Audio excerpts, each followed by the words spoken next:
Okay, chapter 26 then, the wall itself, the almost eponymous title, isn't it? It's not eponymous because the book's not called The Wall, but it's about the wall, so it has an eponymous tone, I would say. Let me just turn the volume down, that's blowing my ears off. Okay, so yeah, it's definitive, it feels conclusive, and of course as we come towards the end of the book, and we're thinking now in terms of structure and how this book is arranged and sequenced, and something we need to be looking at more as we finish the book and looking at how the whole thing works as a piece rather than being zoomed in on the language itself, we can see that obviously the title, The Wall, is hugely significant because it concludes essentially what has defined a city and a whole culture, and in fact a whole continent really in many ways. So let's push on with chapter 26 then and see what this has to offer. Just be ready, as we've found before, the first paragraphs often, when it's just Funder rather than being an interview or a dialogue, when it's just left to Funder's narrative, we find in the first few sentences, the first few paragraphs sometimes, that's where we find the most rich figurative language. And then she often leads us into more factual, informative writing. So, and that's the case here as well. So do look out for that. I'll stop it again after the first couple of paragraphs, but be on the lookout for that. Chapter 26. The Wall. In this soft spring I have taken to walking everywhere. It's about 10 p.m. and the sun has only just set. Cherry trees lining the streets scatter pips and juice stains over the pavement like blood. I walk home past the outdoor cafes at the Kolwitzplatz, where students, largely from the West, sit eating and laughing. I'm not sure how much they know of what has gone on in this place. I'm dreaming at the curb as a woman in a jester's cap and short shorts nearly clips my ear as she cycles past. By the time I turn into my street, the sky is black. A man is hunched unsteadily against my building, banging along it like a fly at a window. In the darkness, he is more a shape than a person, an outline with a bottle in his hand. He is drunk, very drunk. When I get closer, he reaches towards me and speaks, but it's not clear whether he's addressing me or the universe. "I don't want to be German anymore," he sobs. "I don't want to be German anymore." His face is tracked with silver tears. "Why not?" I hold out a hand to steady him. So just a few thoughts there then before we get into the dialogue with the drunk man. There's a theme, isn't there, of drinking in this book. So we start off then with the simile that the cherry trees have scattered their pips and juice stains like blood.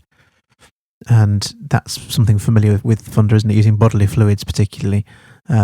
Is something she tends to draw on in terms of a lexical field or lexical set. Same thing. We've got that here. So again, she's taking something very natural, which sometimes she glamorizes when you get the natural world, and then other times she sort of makes it, she is quite derogatory and brings it back to the human. So it's interesting that interplay, I would say, and I would use that word interplay between the natural and the synthetic, the natural and the man-made. So here we've got like blood, which undermines that effect of this very beautiful natural image.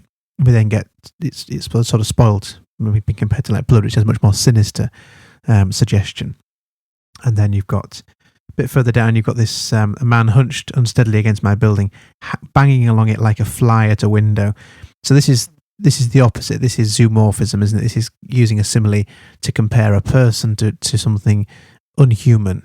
And so in this case, like a fly. So quite an again unflattering and derogatory choice of simile. And because it's comparing to a creature, it's zoomorphic, which we've seen before. And then again, just to pick up on more bodily fluids, the tears that he cries, his face is tracked with silver tears. So I don't know why silver tears. I mean, it sort of suggests that there's something valuable, something precious about this man's tears, this drunk man who's wailing possibly at the universe, which is again quite a sort of big abstract idea. But the silver tears is Funder giving this more gravity possibly than it deserves.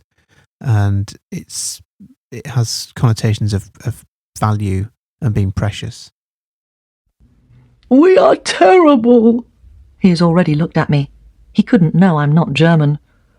That I think she means he's hardly looked at her rather than already looked at her. So he's not taking in his surroundings, but it doesn't matter. It's not particularly relevant. they are terrible. The Germans are terrible.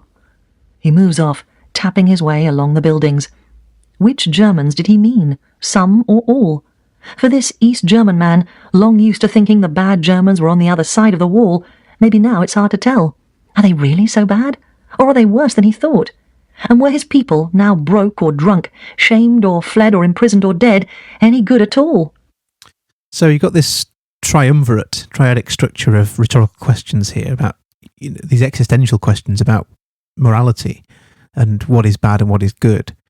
In fact, there's I don't know if you watch, there's a comedy show, Mitchell and Webb, it's the people who did Peep Show, Robert Webb and David Mitchell, and they did a sort of sketch show, and one of the sketches was about the Nazis and deciding whether or not they were the goodies or the baddies. I'll try and find the clip and I'll see if I can put it on the end of this podcast, because what better way to end a podcast than with some cultural reference.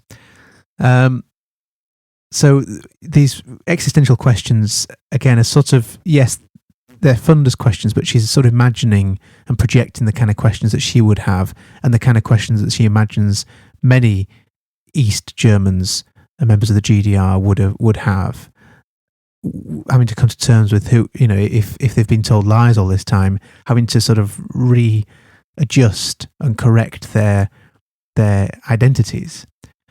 And of course, you've also got this polysyndeton as well of, were his people now broke or drunk, shamed or fled or imprisoned or dead, any good at all? And that polysynthetic list there of sort of very negative phrases, these are the people, these are his people.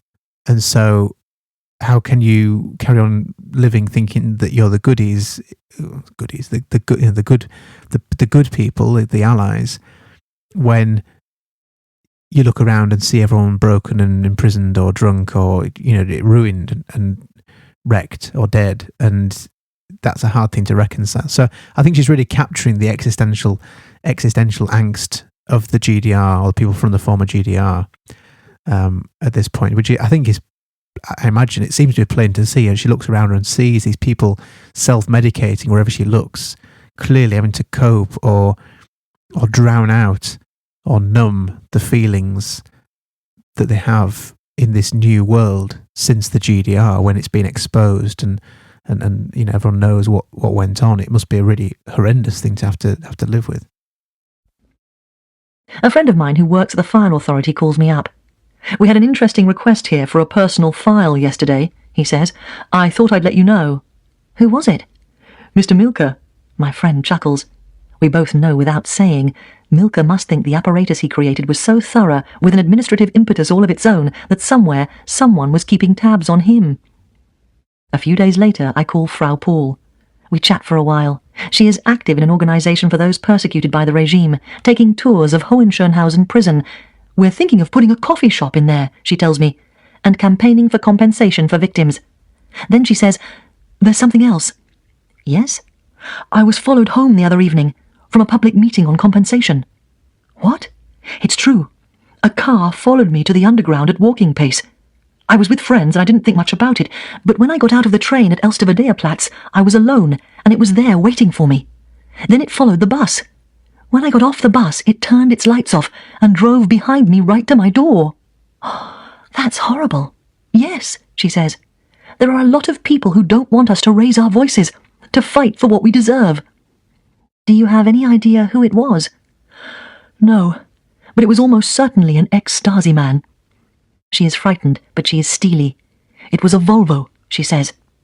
I'm looking for a Volvo driver. Milker died this week.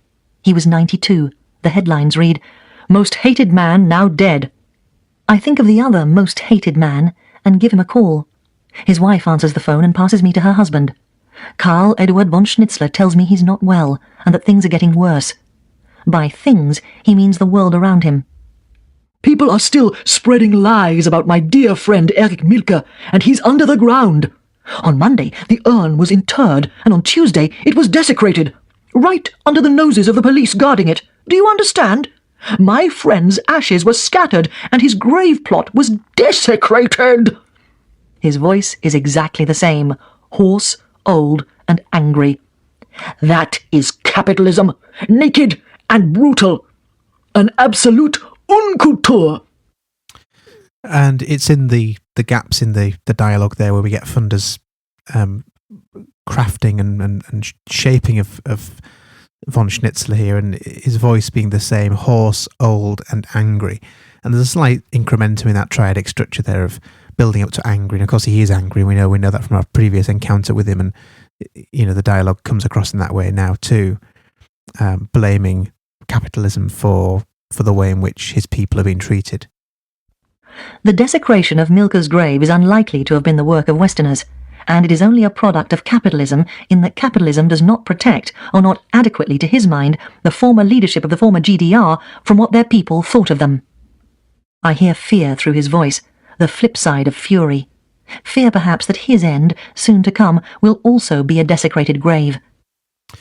That's a nice phrase, isn't it? The flip side of fury. The fricatives there make that stand out, but it's that metaphor of the flip side, turning something over, the flip side of fury. But it's also quite true, isn't it, as well, that fear is the flip side of fury, that the two go hand in hand. People are often furious because they're frightened.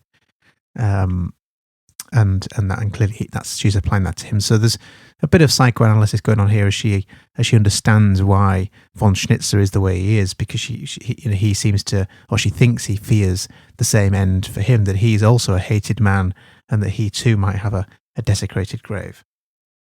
Then I remember his conviction to the cause. I think he may not be so much afraid of death itself, but that it'll eliminate, finally, his powers of rebuttal.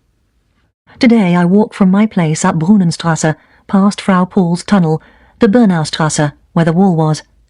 There is a new museum here. Its greatest exhibit is opposite, a full-size reconstructed section of the wall, complete with freshly built and neatly raked death strip for tourists. Right alongside it, in Bernaustrasse, there are still some pieces of the real wall, covered, as they always were on the western side, with bright graffiti. These remnants are behind bushes, though, scrappy and crumbling. In some places the steel reinforcements in the concrete are bare as bones. The new wall, however... So, in this case, bringing it back to the human again, so the steel reinforcements in the concrete are bare as bones. So it's giving that skeletal imagery there to describe the sort of death of something, the decay of something which is no longer valid and relevant. But interesting to personify it in that sense. That there's, it's a simple simile, but it's using personification to make the wall itself seem more human. So do always be looking out for that, the dichotomy between the human and the natural, the organic and the man-made, and it's always being used in both directions, really, and certainly worth exploring. Is pristine. It is utterly without graffiti. I can understand why the original has all but disappeared, and why, as Frau Paul and Torsten said, people wanted it to. But this new one is a sanitized Disney version. It is history airbrushed for effect. Inside the museum, there are displays and touchscreen presentations showing how the wall was built, recordings of Kennedy's Ich bin ein Berliner speech, and dramatizations of various escape attempts. Yes, yes, yes, a man with his back to me is saying to another man behind the counter, I'll take them from here and bring them back here. I think it'll take about 2 hours. That's what I'm going to check now. Right then, the other man says, then he looks over at me. He is wearing fancy eyeglasses that appear to be held together by a row of miniature multicoloured clothes pegs. Can I help you? The man standing at the counter turns around to have a look at me. Frau Funder, he cries. It is Hagen Koch. Well, well, well, how are you? Yes, you might like to come with me. He speaks in exclamation marks. It is as if I have hardly been away. For him, the past is the wall, and I am part of the present, whether 3 years ago or now. His hair has turned white, but his eyes are the same bright and smiley brown. He speaks in exclamation marks. It's an interesting characterization, and again, a feature of fiction, really, something we expect to find in fiction, but she's characterizing these people in that caricature way, speaks in exclamation marks, always exciting, always exclamatory in the way that he speaks. And, she's building that sense of character. She doesn't need to, because, he is real. There's no need to characterize him or to use caricature, but she does because she wants to create these very vivid characters. And I say characters rather than people because the way she presents them is more like characters in a fiction than actually, real accounts of real people. Herr Koch, I'm well, thank you. Come where? I'm taking a busload of tourists tomorrow along the route where the wall was, because you can hardly tell anymore. I'm off now to check how long it'll take. I'd love to come. We're to drive along the municipal boundary where the wall was built, in a ring around the old city centre in the east, and past the western suburbs of Wedding, Moorbit and Tiergarten. Then, he says, we will drive where the wall went right through the centre of town, down Niederkirchnerstrasse, through to the Spree River, and along its bank to the Oberbaum Bridge. We climb into his small red car and he drives fast and sure. He is happy to have an audience to rehearse his tour of the forgotten city routine. The first stop is just down the street, a stretch of grass maybe 100 metres wide. Straggly weeds grow to knee-height, sway like sentient things in the warm air. There's a cemetery behind here. A large stone angel on a pedestal is turned this way, her head bent low in prayer. We walk out to the middle. The sky seems wide in this place. This was the death strip. Herr Koch holds his arms out. But before that, the cemetery extended to the street. When they built the wall, they had to dig up the bodies and take away the gravestones. He raises his eyebrows. The guards used to get a bit spooked by that. Apparently, the border guards working on the death strip preferred no evidence of death in it. Herr Koch is pleased to be with someone who shares his interest in the wall. He is also perhaps even more obsessed with it than I remember. He seems to have lost the awareness that his is a particular interest. He is once more a true believer. The wall is a thing that defined him, and he will not let it go. I think for a moment of Frau Paul, who will also not let it go. Herr Koch starts to take photographs. I look up at the angel's long face, and I think of Miriam and Julia. Live shaped, too, by the wall. Will they let it go, or will it let them go? Our next stop is the Schifffahrtskanal. Herr Koch is excited, speaking fast. We park outside a new housing development. The apartments are fresh and brightly coloured. They are arranged around a courtyard in the usual Berlin style, but in a startling departure from tradition, there's an original 2-storey East German guard tower in the middle of the yard. Herr Koch gestures towards it. This, he says proudly, is my tower. For a moment he's so pleased he's speechless. I gaze at the thing. It is unmistakably an old guard tower from the death strip. It has square cement walls and windows up high to see in all directions. On the top there's a fenced area the guards could shoot from. It is hardly a thing of joy, but Herr Koch's face is shiny with delight. Your tower? My tower. He explains that at the end of 1989, in his capacity as a cultural officer with the Stasi, he took it upon himself to be responsible for Denkmalschutz, or the preservation of historical monuments. He found a lot of little white and blue national heritage enamel plaques, and in the chaos of those last days, he went around screwing them into things precious to him like the wall, the boom gates at Checkpoint Charlie, and guard towers. Most of them were pulled down despite his efforts. This tower here, he says, gave him a lot of trouble, particularly when the developers came in to build the apartments. So what did I do? I look back at him. I cannot imagine. I found a homeless man and installed him in it, and I gave him money and a job to renovate the tower. They couldn't pull it down because it was inhabited. I see that over the door someone has hand-painted an address, Kielerstrasse 2. We enter, and sure enough, a modern white-tiled bathroom is being installed downstairs. Unfortunately, Herr Koch says, my tenant died. We climb a ladder to the top where the guards worked.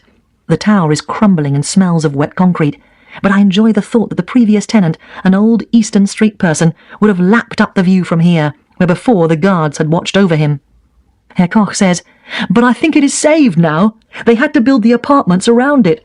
The tenants didn't like it at first, but I've been talking to them, and as time goes on, they appreciate its historical significance more and more. He takes a dustpan and brush and sweeps up proprietorially before we leave. We drive into town, past the Bundestag, the Reichstag, and Potsdamer Platz.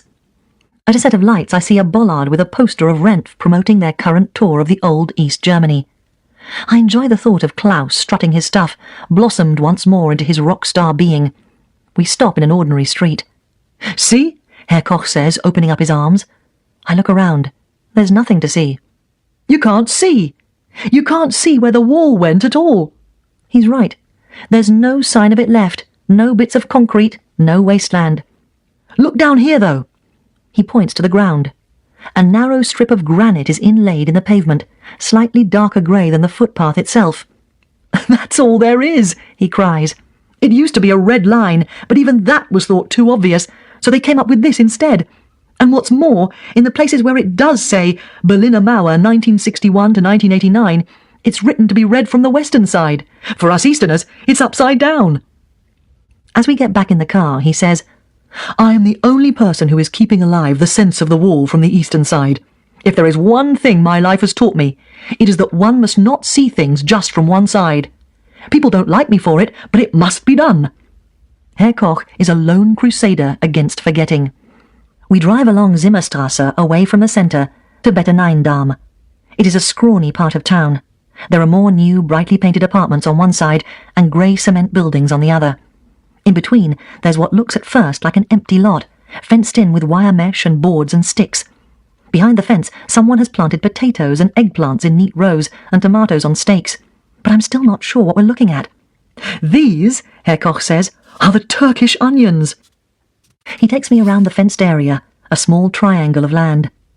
There is an elaborate 3-story shack at one end made of pieces of fibroboard, crates and a ladder, with a grapevine climbing over it. Outside it there's an old couch and chairs, and at the other end of the plot a child's wooden swing hangs from a tree painted red and yellow. Herr Koch says that this land was, strictly speaking, in the eastern zone, but that it was too hard to build a bend in the wall to include it, so the wall went straight along the nearest street, leaving this island of land out in the west. No one in West Berlin knew what to do with it. It could not be resumed for any purpose without antagonizing the eastern regime. It was, literally, no man's land. Eventually, a Turkish family simply fenced it off and planted vegetables. When the wall came down, no one seemed to have a claim, so they are gardening here still. I gaze through the fence. There's an apricot tree and a large oak at the end.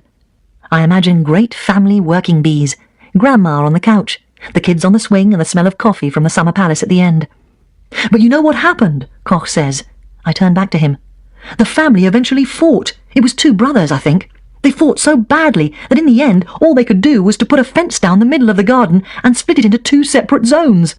His face is alive with the irony of it. Come here, look. We walk to the middle where a 2-metre-high cyclone fence runs right through the little field, separating the part with the hut from the part with the swing, and no way of going between. So a microcosm in itself, then, this little garden as an interesting image, an interesting symbol of the greater wall and the greater divide, clearly included by Funder, I suppose, to represent and to be a microcosm of the wall itself. So the cataphoric reference in the title of The Wall is, this small wall mirroring the actual Berlin Wall. So it's an ironic reference there, but it's an interesting one all the same, and you can see why she includes that. And it's sort of showing, I suppose, she's trying to make a humanitarian point in a way that people will divide themselves on every level. Yes, the Berlin Wall was exceptional, but actually, whether it be small dividing walls in families or whether it be, I don't know, Trump's Mexican wall, it's that, I know the book predates Trump, but the idea is that humanity is divisive by its very nature, I suppose. Our last stop is at the Oberbaum Bridge. Berlin is a wasteland here, where the tram lines between east and west have only recently been knitted back together. The longest strip... Sorry to pause it mid-sentence there, but I'll get lost if I don't. Knitted back together, I mean, that's a very sort of domestic, dare I say, maternal metaphor.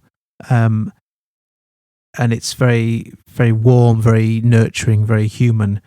And yet it's been used to describe the tram lines between east and west. So again, something which is very, well, I suppose they're both man-made. I suppose tram lines are obviously synthetic, aren't they? But it's just interesting how she's taken an industrial image of tram lines, I guess, and marrying that by using a metaphor to something very homely and domestic. It's just an interesting juxtaposition of ideas, I would say. The remaining wall is along this riverbank, more because it was forgotten than deliberately preserved. At the end of it are what looked like, at first glance, a small array of circus tents.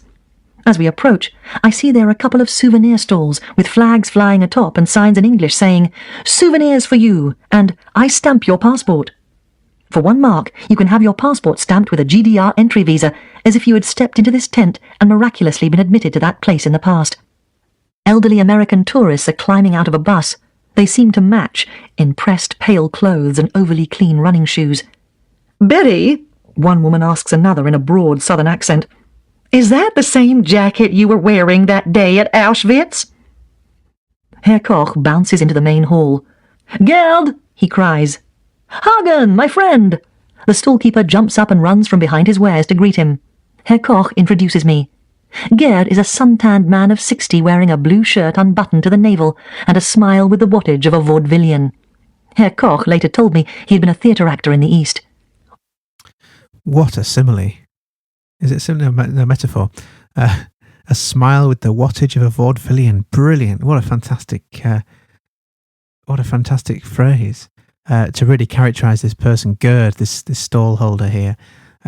And she's thinking back to the music hall days, the days of bright footlights, the days of theatre spotlights, and this smile with the wattage, the energy, the power of a vaudevillian theatre or vaudevillian electric light or a performer. Fantastic! What a great choice of figurative language. And I mean, just to bring it back, I suppose it's more strong characterization. Probably one of the best examples of characterization in the book. Although some of the very early ones are very good as well. The woman on the underground is good. But I think this is up there. So certainly one to pull out, I would say, as a great example of how she's characterizing and caricaturing these people, these real people that she meets on her journey. Gerd's stall is a reliquary of his country's memorabilia. He has Russian and GDR soldiers' caps, Russian medals issued as reward for service in the Berlin invasion of 1945. "Genuine, genuine," he says winningly. Old enamel signs that read, "You are leaving the American sector," in English, Russian, French and German, and "Beware, mines, closed area, danger to life." He has matchbox-sized Trabant cars, teddy bears, bottle openers, car stickers and coffee mugs, and on one side of the stall in tiny pigeonholes he has lots and lots of pieces of wall. "You must take this as a gift from me," he says, and he presses a piece of the wall into my palm. It is in a small plastic bag, complete with a certificate of authenticity. It looks like a forensic sample. The two of them are staring at me, grinning and excited. I fear at any moment they will break into song. "How do you know this is genuine?" I ask. "Oh, it's genuine," Gerd says, twinkling like a daytime television host. There have probably been enough genuine fragments of the wall sold to build it twice over. Herr Koch leans in, as always, interested in the documents. "Look," he says, "there's a certificate to prove it." I thank them both and walk up to the new tram stop at Warschauerstrasse. When I look back, I see Herr Koch has corralled the tourists and is giving them his side of history. Nice play on words there as well, on his side of his story. Isn't just, she's clearly a bit of wordplay there. Just gives it that sort of polish, and that, I don't know, it makes us sit up and think, I suppose, to leave the chapter on such a pun, because of course his whole agenda is to give his version, the East's version of events, and the East's version of the wall, as he says in this chapter. So he leaves on. She chooses to leave on that wordplay, which I think is particularly crafted of thunder. So that's it for this one. I'm going to leave you with, if I can find it, I'm going to leave you with a clip from the Mitchell and Webb sketch about the Nazi Germans and their thoughts on whether or not they are the good or the bad guys. So I'll see you again in the next chapter, chapter 27, Puzzlers. The penultimate chapter, almost there. Very well. They're coming. Now we'll see how these Russians deal with a crack SS division. Hans? Have courage, my friend. Yeah. Hans, I've just noticed something. These communists are all cowards. Have you looked at our caps recently? Our caps? The badges on our caps. Have you looked at them? What? No. A bit? They've got skulls on them. Have you noticed that our caps have actually got little pictures of skulls on them? I don't, Hans, are we the baddies? Let's see. We should be able to hold them at this point here, at least for a few hours. I mean, why skulls, though? What? Why skulls? Well, maybe they're the skulls of our enemies. Maybe. But is that how it comes across? I mean, it doesn't say next to the skull, you know, yeah, we killed him, but trust us, this guy was horrid. Well, no, but... I mean, what do skulls make you think of? Death, cannibals, beheading, pirates. Pirates are fun. I didn't say we weren't fun, but fun or not, pirates are still the baddies. I just can't think of anything good about a skull. What about pure Aryan skull shape? Even that is more usually depicted with the skin still on. Whereas the Allies... Oh, you haven't been listening to Allied propaganda. Of course they're going to say we're the bad guys.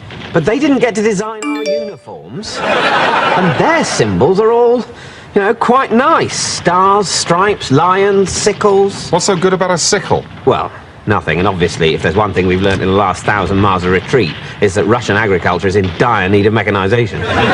Tell me about it. But you've got to say, it's better than a skull. I mean, I really can't think of anything worse as a symbol than a skull. A rat's anus? Yeah, and if we were fighting an army marching under the banner of a rat's anus, I'd probably be a lot less worried, Hans.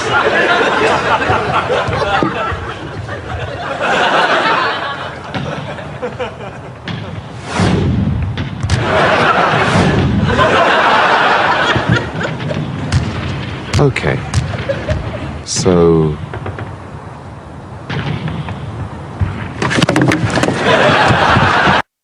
All you have to do to lose weight and have the perfect body is to eat less. Oh, that's good. I'll give that a go. Just eat less. That's all it takes. Who knew? Sorry about the beeping. I think normally on the laptop it doesn't come through the Teams alert, but I was doing that through my phone, and it you could hear it there. So you get a sense of how frequently the bells and the alerts are pestering me into the night.